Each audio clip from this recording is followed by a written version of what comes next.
here on what we're seeing there. The consequences are going to be devastating. Yes.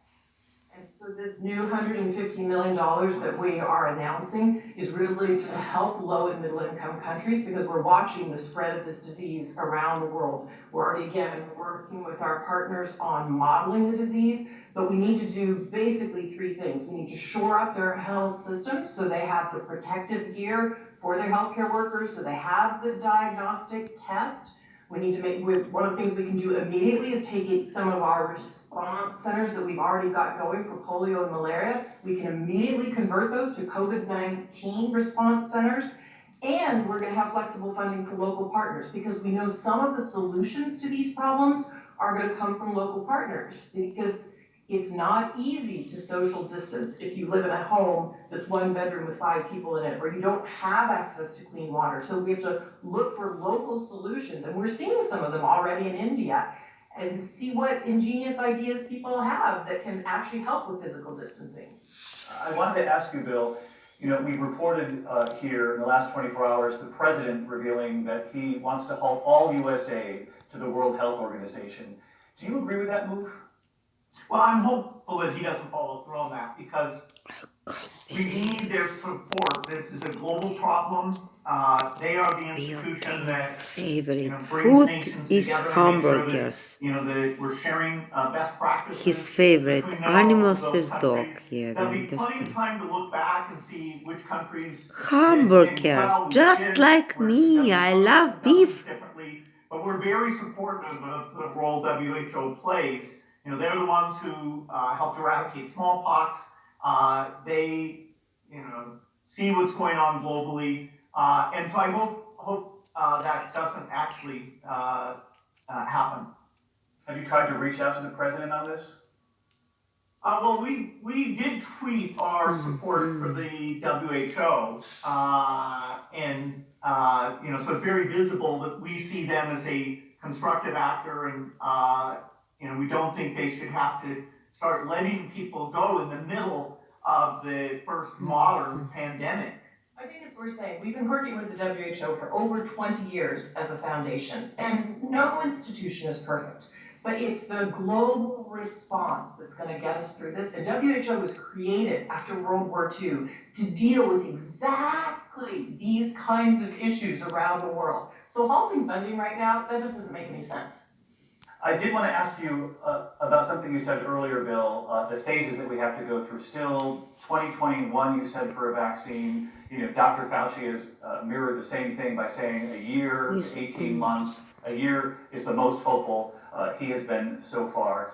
A lot of people listening to this are going to think, well, I'm worried about my parents who are vulnerable, our grandparents, those who have underlying conditions. Does that mean in this semi-normal phase, as you sort of defined it a little earlier, that we're really going to have to keep our distance? Milion, che bel numero, 333. Guardate, numero super maestro. We'll follow the numbers. If they get small enough, then you can be more liberal in your behavior. Dr. Fauci is doing a great job. I talk to him regularly, including today, about making sure the U.S. resources and our foundation resources are coming together to accelerate that vaccine. Every month, Potatoes bacon, ooh la la. billions of dollars. So, seems like we have the same diet.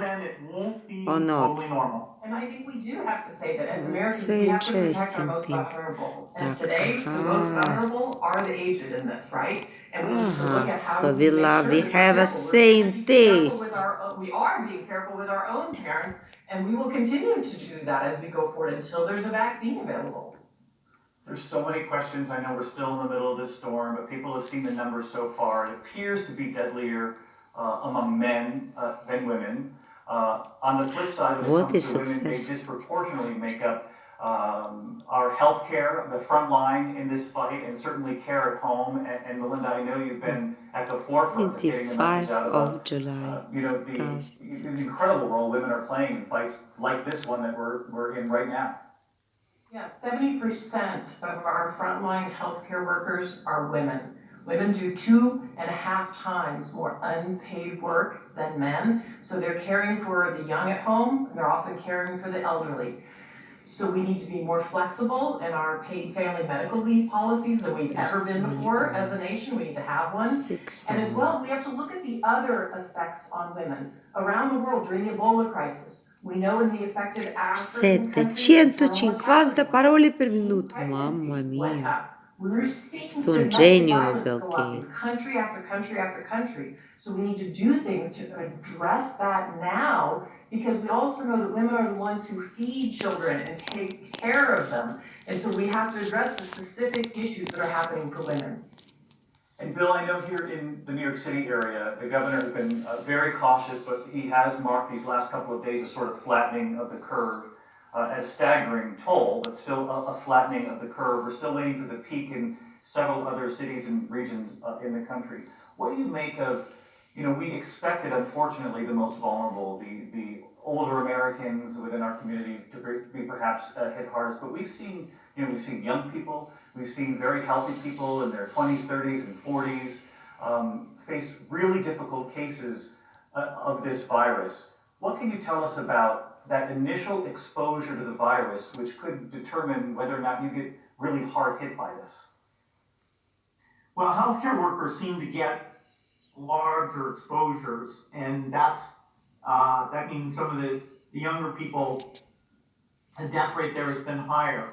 No one's invulnerable to this disease, either for their own health or spreading it to other people. The good news is that IHME data is saying that the right things have been done. So, death rates as you move into May will be down, and the active cases will get to reasonably small numbers. So, really an amazing effort to do social isolation that puts us in a position to get into that next phase. But as we open the valve on this economy, don't we have to be extraordinarily careful not to 2.1 become so billion. lax on how much careful we've Donald all been? Trump Otherwise, we're going to is see a spike in a cases lot. all over again. That's right. So we'll start out in a very conservative way. We will wear masks. We won't be close by each other, even in a restaurant. We'll let workers come back as they feel comfortable about doing so.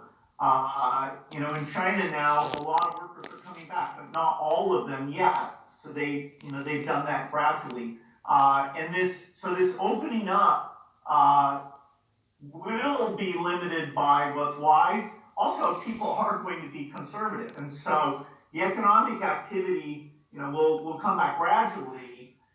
Once we have the vaccine, that can come back fully. But until then, I expect there are things like vacationing or how much people go out that will be quite depressed, but appropriately, because we don't want to get back into this situation we're in today, where the death numbers are over 2,000 per day. And we're going to have to be incredibly flexible, right? So people who have underlying health conditions or have a family member they live with underlying health conditions, or a grandmother who takes care of the 2 young kids while the single mom in Atlanta goes off to her job. We have to protect that grandmother. So workforces, all kinds of jobs are going to have